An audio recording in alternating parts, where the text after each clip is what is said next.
uma vez trazer uma palavra do Senhor para teu coração. E a palavra de hoje que se encontra em 1 Reis, capítulo 21, que você possa me acompanhar aí na sua casa. Aqui fala: Nabote não atende a Acabe. Passados estes acontecimentos, Nabote, o jezreelita, tinha conseguido formar uma boa plantação de uvas em Jezreel, ao lado do palácio de Acabe, rei de Samaria. Certo dia, Acabe solicitou a Nabote: cede-me tua vinha, para que eu transforme em horta, já que ela está situada junto ao meu palácio. Em troca te darei uma vinha ainda melhor, ou se preferires, pagarei em dinheiro o seu valor. Todavia, Nabote replicou ao rei: Senhor me livre de entregar a herança de meus pais. Aqui a Bíblia fala que Acabe, né, ele era um rei em Samaria, né, e que ele estava ali reinando já fazia 22 anos, né, a Bíblia fala que ele estava reinando há 22 anos, e só que esse rei, ele fazia tudo que era mal aos olhos do Senhor. Ele não tinha ali uma comunhão com o Senhor. Tudo que ele fazia não agradava a Deus, né? E ali a Bíblia fala que Nabote, ele era um israelita muito temente ao Senhor, que ele era um homem de Deus, né? E ali ele tinha conseguido formar uma vinha que era de herança dos pais, né? E ali o rei Acabe, que na verdade a vinha dele era ao lado do palácio do rei. E ali Acabe, o rei, né, cresceu os olhos na vinha de Nabote, porque era uma vinha muito bonita aos olhos, né? E ali o rei Acabe foi lá e falou assim: olha, Nabote, você não me vende a sua vinha, né? Eu te dou um valor em dinheiro, porque eu quero construir uma horta, né? Só que Nabote, ele fala pro rei: não, eu não posso vender. É herança dos meus pais, né? E a minha vinha, a minha herança, eu não vendo a ninguém. Não tem valor. E rei Acabe, né? Por ser rei, você pensa, é rei de um palácio, ele tem tudo que ele quer, né? E naquela época, né, ele tinha, né, as barganhas dele. Esse rei, ele não agia conforme a palavra de Deus, né? Tudo que ele fazia, Deus não se agradava. Então, ele já estava acostumado a ter tudo que ele queria. Só que ele se depara com quem? Com Nabote. E Nabote falou não para ele. E ele ficou, a Bíblia fala aqui, no verso 4 em diante, né? Quando ele se depara com Nabote falando não para ele fica bicudinho, ele fica ali até a Bíblia fala que ele deixou de comer, ele fica ali doentinho, vamos dizer assim, né? Ele não aceita o não de Nabote. E a esposa dele, a Bíblia fala aqui, a esposa dele, se você for discorrer, tá? Capítulo 21, você vai discorrer ali.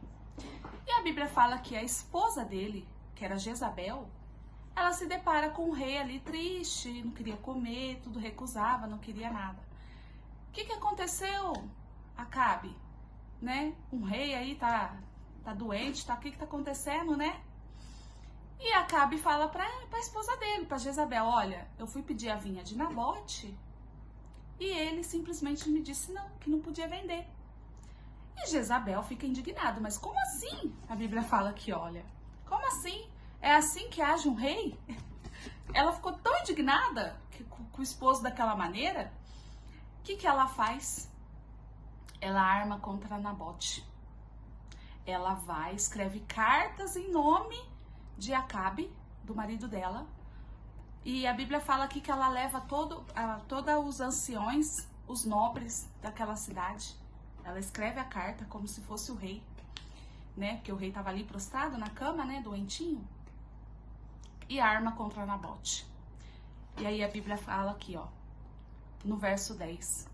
Fazei comparecer diante dele 2 homens inescrúpulos, que acusem deste modo: tu amaldiçoaste a Deus e ao rei. Mentira. Ela enganou aqui, ela tramou contra Nabote. E em seguida levai para fora e apedrejei até a morte. Ela age de má índole. Ela faz aquilo que aos olhos do Senhor é abominável. Ela arma contra Nabote por simplesmente ele não vender a vinha. E o que a gente aprende com isso, né? Às vezes você tá numa situação que você não consegue aí na sua casa sair do comodismo, de voltar a servir ao Senhor. Às vezes Deus está falando com uma pessoa que conhece Cristo, mas que você já não tem mais forças de caminhar, né? Porque você ali negociou a tua vinha.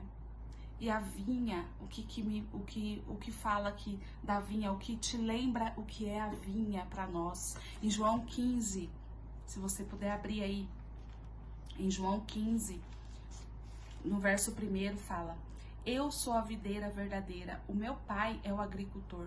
Todo ramo que estando em mim não dá fruto, ele retira, e todo que dá fruto ele limpa, para que dê mais fruto. Ou seja, eu sou a videira verdadeira, o meu pai é o agricultor, Então aqui essa vinha aqui que te lembra Cristo. Cristo é a videira verdadeira. E que você não venha negociar a tua salvação, que você não venha negociar Cristo, né? Eu não sei o que fez você parar, eu não sei se foi um espírito ali de Jezabel que fez você estagnar, né? Que fez você parar, porque ali Jezabel manipulou tanto o rei que ele se deixou ser manipulado por ela. Porque ele poderia muito bem falar não, se ele fosse um rei, né, com princípios, né? Ele poderia ter falado para a esposa dele: olha, isso não se faz, não vamos fazer isso. Ele não quis vender, tudo bem, mas o que ele fez? Nada. E quando ele não faz nada, ele está compactuando com o erro dela. Então, às vezes, você foi pego por esse espírito de Jezabel. Você se deixou ser manipulado por ela. E a Bíblia abomina isso, a Bíblia condena. E às vezes você não tem mais forças de continuar. Mas em nome de Jesus, que você venha continuar. E a nossa vinha, o que Deus falou comigo, por herança que o Pai deu, o nosso Senhor Jesus Cristo, é a salvação. Né? É aquilo que o Senhor entregou a nós, né? Que foi pago naquela cruz, um alto preço, né? Que Jesus naquela cruz ele pagou pelos nossos pecados. E você às vezes está aí estagnado. Você às vezes, o inimigo veio com um banquete, como Acabe ofereceu a Nabote, um banquete. Olha, se você, eu te ofereço dinheiro, enfim. Mas Nabote falou: não. E às vezes a gente tem que se posicionar assim. A minha vinha, a minha salvação, eu não negocio. Os meus princípios, os meus valores, não tem negociação. E às vezes você é conduzido por esse espírito de Jezabel. Às vezes é um amiguinho, é uma amiga, às vezes é alguém manipulando que quer ali a sua vinha. Às vezes essa vinha pode ser também algo que você tem, que você carrega. E ali esse espírito começa a te manipular e você começa a acreditar que realmente você tem que vender essa vinha. Mas aqui Nabote não fez isso. Então que a gente não venha fazer isso. Que a gente venha acreditar no Senhor. Que a gente venha crer naquilo que nós somos em Deus. E que ninguém venha querer negociar a nossa vinha. E quando alguém vier com essa negociação, você diz não, você se posicione. Você não... Às vezes o inimigo, ele prepara um banquete, né? Às vezes é um pecado. Olha, se você fizer isso, olha, mas você sabe que aquilo te induz a pecar.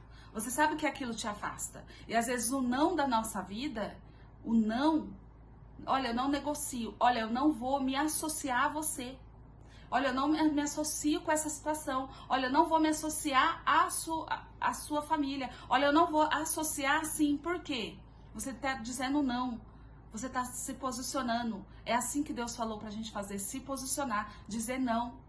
Olha, se você for para perder amigos, perca, mas não perca aquilo que o Senhor pagou naquela cruz por alto preço, que é a nossa salvação.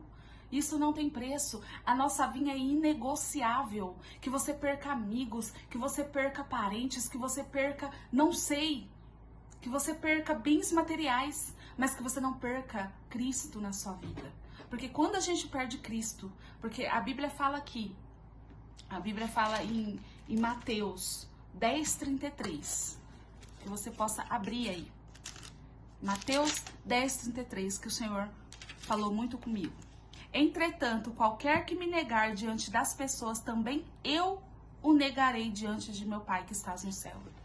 Não negue a Cristo, porque quando você não se posiciona, quando você vende a sua vinha, você está negando a Cristo. E ele fala que aquele que negar a Cristo, ele vai negar diante do Pai dele, do Deus Todo-Poderoso. Então, que você possa se apegar nessa palavra. Eu não sei o que deixou você parado, estagnado, fazendo você acreditar que você não tem identidade em Deus e que você possa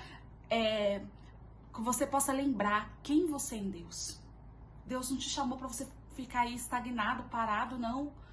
Vai pro templo, vai buscar o Senhor, começa a orar dentro do seu lar, faz o teu altar aí, porque às vezes tem gente que acha que tem assim a necessidade. Olha, hoje eu não tenho força para ir até o templo, mas começa orando na sua casa, porque Deus vai se encarregar do resto. No outro dia você já vai começar a ter aquela alegria de estar com seus irmãos, de voltar à comunhão, de voltar, sabe, porque Deus fala que é pra gente ter comunhão. Então que você não possa ficar aí estagnado, parado.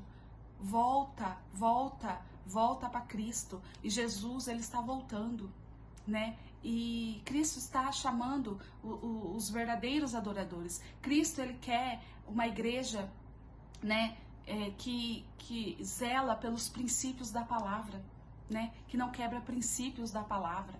Né? Eu sou muito falha, pecadora, não olhe pra mim, porque se você começar a olhar pra mim, eu, Débora, né, você vai ali pensar, mas, né, porque eu sou falha, eu sou pecadora. Mas olha para a palavra de Deus, o que eu quero transmitir aqui é aquilo que o Senhor falou comigo e eu quero transmitir para você. Às vezes porque chegou pessoas a mim que falou, olha, eu não tenho força mais para ir para a igreja, porque foi conduzido por esse espírito de Jezabel. E que triste realidade estamos vivendo, que nós venhamos confrontar esse espírito, que nós venhamos, né, ali estar debaixo da cobertura do Senhor e dizer não vendo a minha vinha, olha, eu não aceito, não tem negociação, aquilo que o Senhor pagou naquela cruz. Lembra da cruz? Quando você ficar com essa, quando você fazer que nem quando você se deparar com Acabe, né? Que você possa dizer não, que você possa se posicionar, porque Acabe, ele achou porque ele era rei, e quantos assim, às vezes usa política, porque tem valores, e às vezes acaba caindo nos princípios da palavra, né? Então, que você possa se posicionar, que você possa lembrar quem você é em Deus. E a Bíblia fala aqui que Jezabel ela tramou contra Nabote, né? E Nabote foi morto, infelizmente, né? Por uma injustiça, por ele ter se posicionado, né? Então, às vezes você morreu aí espiritualmente, né? Por simples fato, né? De você não vender a sua vinha, eu não sei, por você às vezes, e você morreu espiritualmente, mas que você possa lembrar da palavra de Jesus e que você possa voltar para Cristo, né? Porque aqui o Deus, ele contempla tudo a injustiça que as pessoas fazem, que esse inimigo faz, Deus contempla. Aqui no verso 17, fala, então a palavra do Senhor veio a Elias, o profeta de Tisbé, nestes termos, prepara-se, desce ao encontro de Acabe, rei de Israel, que está em Samaria. Aqui Deus levanta o profeta Elias. Deus sempre vai levantar alguém. Deus sempre vai levantar alguém. Não se preocupe, né? E que você não possa ficar com um olho não na justiça, porque isso também te afasta dos caminhos do Senhor, porque Ele é a própria justiça. E quando a gente está com um olho na justiça, quando a gente está com o coração na justiça, aí Deus já tira as mãos dele, porque você está querendo colocar a sua. Não é assim, não é dessa maneira. Vai orar, vai buscar direção, porque eu sei que Deus está falando com pessoas que já não conseguem mais caminhar, de ir servir ao Senhor, que às vezes tem um chamado de Deus tão lindo, mas está aí estagnado. Por quê? Porque quiseram negociar a tua vinha. E você se oprimiu, você morreu espiritualmente, aqui como Nabote morreu. Só que vocês morreram espiritualmente. E que em nome de Jesus, que haja vida novamente em você, né? Que Deus possa falar no seu coração nessa tarde, em nome de Jesus. E aqui Deus usa o profeta Elias e Deus vem com justiça. Deus fala que ali Jezabel, ela vai ser devorada pelos cães. Se você puder descorrer, isso assim, é uma palavra que falou muito ao meu coração e que eu creio que vai falar com você aí. Então, mas assim, com tudo isso que o rei Acabe fez, com tudo isso, o Senhor teve misericórdia do rei Acabe. Aqui no verso 27, a Bíblia fala, isso é louvável. Olha que lindo. Ao ouvir as palavras do profeta, Acabe, o rei, rasgou as suas vestes, cobriu-se de pano de saco e jejuou. Ele se deitava sobre panos grosseiros e caminhava triste e abatido com toda a mansidão entre as pessoas. Ele se arrependeu mais do que tudo que Acabe fez. Né? Quem somos nós para julgar? Porque ele se arrependeu, ele rasgou as vestes, ele se humilhou e Deus aceitou a humilhação dele, o arrependimento dele. E aqui no verso 29, viste como Acabe tem se humilhado diante de mim, considerando, pois, que ele tem sido humilde em seu proceder diário, não mais trarei a desgraça que prometi sobre ele. Olha que lindo, Deus, ele perdoa os pecados de Acabe. E Acabe tem mais uma nova chance, né? E às vezes a gente está caminhando ali para se arrepender. Né? Assim como o rei Acabe se arrependeu, que você possa se arrepender. Eu não sei para quem a mensagem vai chegar, mas há tempo ainda de você se arrepender. Há tempo de você rasgar suas vestes e se humilhar. Em nome de Jesus. Olha, e que você possa, né? Que você possa ser edificado por essa palavra. Busca ao Senhor, comece orando na sua casa. Eu sei que Deus está falando com pessoas que já não têm mais força de ir para a casa do Senhor, mas Ele é a força, Ele é o seu refúgio. A palavra fala que quando tiver 2 ou 3 em meu nome, ali eu estarei. Às vezes é você, seu esposo, seu filho. Já clama ao Senhor, porque Ele vai estar aí dentro da sua casa. Em nome de Jesus, não se sinta envergonhado, não se sinta menosprezado por Deus, porque Deus, Ele te ama. Deus, Ele ama a todos. Deus, Ele ama a todos. É você que vai decidir se Ele vai entrar aí na sua casa ou não. E que você possa tomar essa decisão em Cristo Jesus. Olha, a Bíblia fala que a Bíblia fala da mulher do fluxo de sangue. Foi uma mulher sangrando, que quando tocou nas vestes, das vestes do Senhor, dele saiu virtude. Então não foi uma mulher sem problemas. Foi uma mulher sangrando que tocou nas vestes do Senhor e dele saiu virtude. E era uma mulher sangrando, com fluxo de sangue contínuo, você imagina. E as pessoas já olhavam ela assim com desprezo, porque ela estava sangrando daquela maneira. E às vezes você se encontra nessa situação, sangrando. As pessoas te desprezam, elas já não acreditam em quem você é em Deus. Mas a palavra fala que Deus, Ele ama a todos. Deus, Ele abomina o pecado. Ele não ama o pecado, mas Ele ama o pecador. Então não se sinta indigno, não se sinta indigna. Clame ao Senhor aí dentro da sua casa. Em nome de Jesus. Eu sei que Deus vai falar com pessoas, né? Eu sei que Deus vai falar com pessoas que estão afastadas dos caminhos do Senhor. E você que não conhece Cristo, passa a orar, passa a buscar o Senhor, comece do jeitinho aí na sua casa, para depois eu creio que o Senhor vai fazer o resto. Eu creio que, né, e nos momentos difíceis, eu creio que Deus vai preparar pessoas para te abraçar, em nome de Jesus. Assim é o que eu declaro e profetizo na sua vida. A paz do Senhor Jesus, que você possa ter uma boa semana e que essa palavra venha de encontro ao teu coração. Amém? Deus abençoe.